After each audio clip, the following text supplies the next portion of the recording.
Everything you know about your favorite luxury cake is a lie. Red velvet isn't a unique, sophisticated flavor profile. It's actually a brilliant marketing scam designed to sell you basic chocolate at a premium.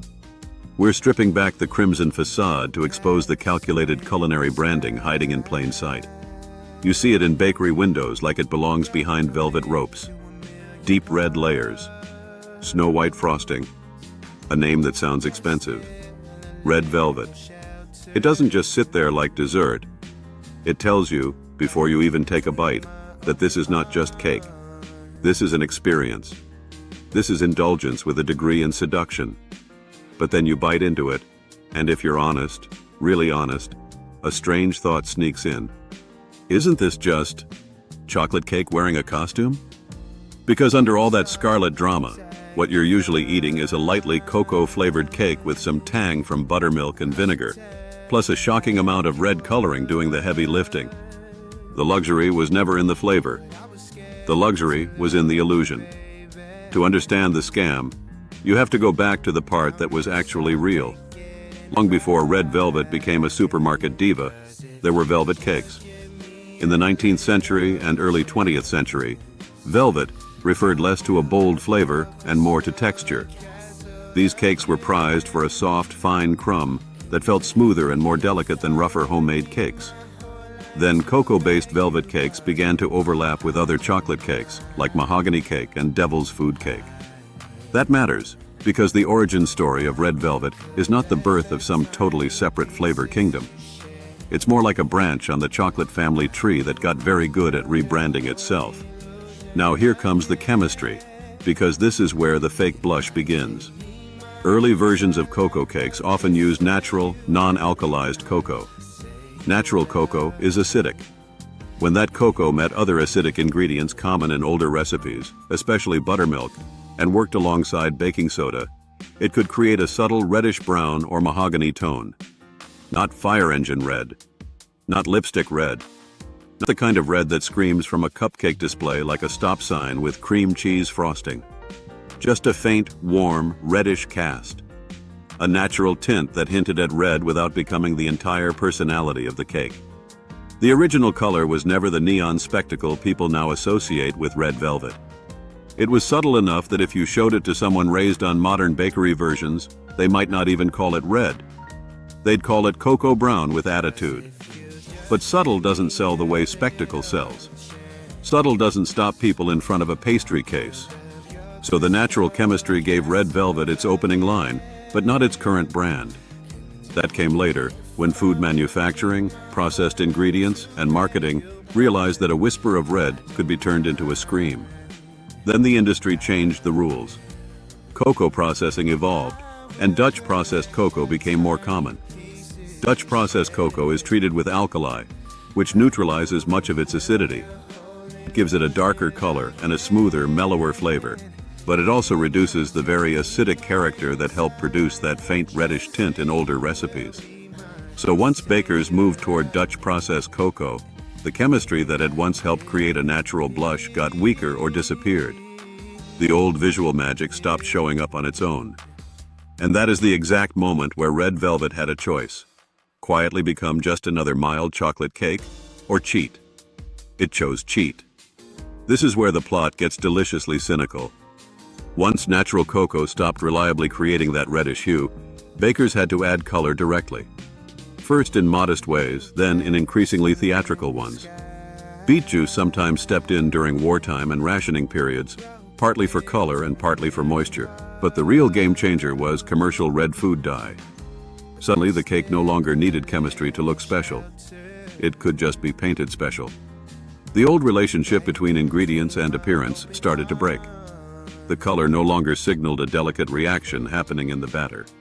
It signaled that somebody had found a bottle.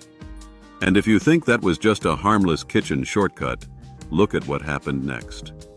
The rise of red velvet was not simply a story of bakers preserving tradition. It was also a story of aggressive branding.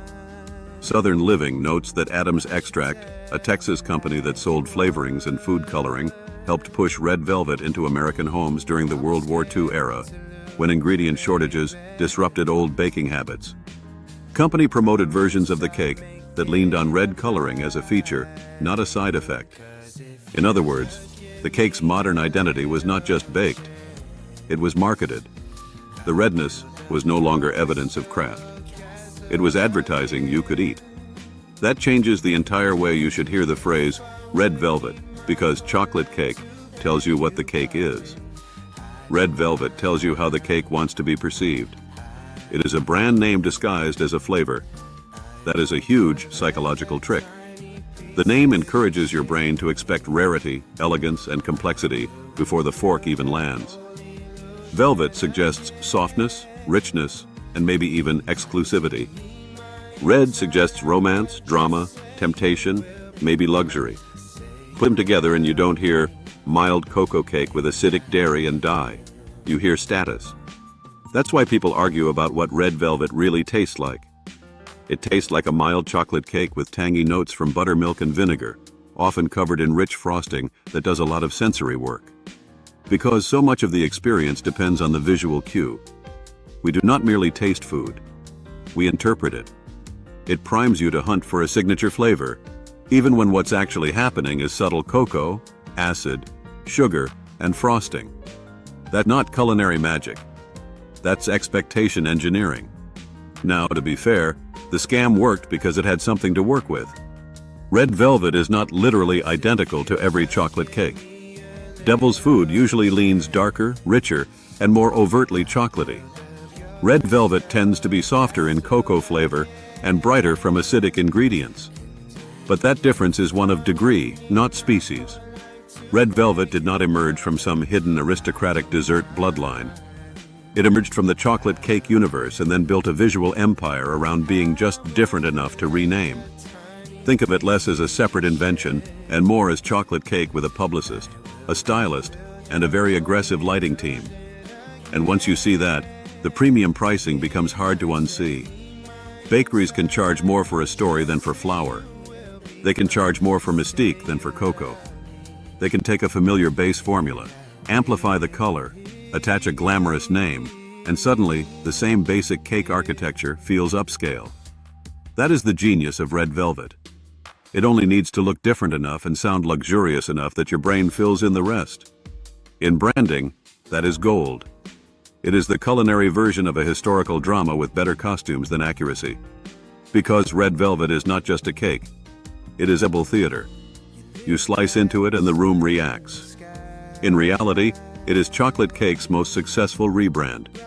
Not because the flavor is fake, but because the mythology around the flavor is inflated far beyond what the sponge can defend on its own.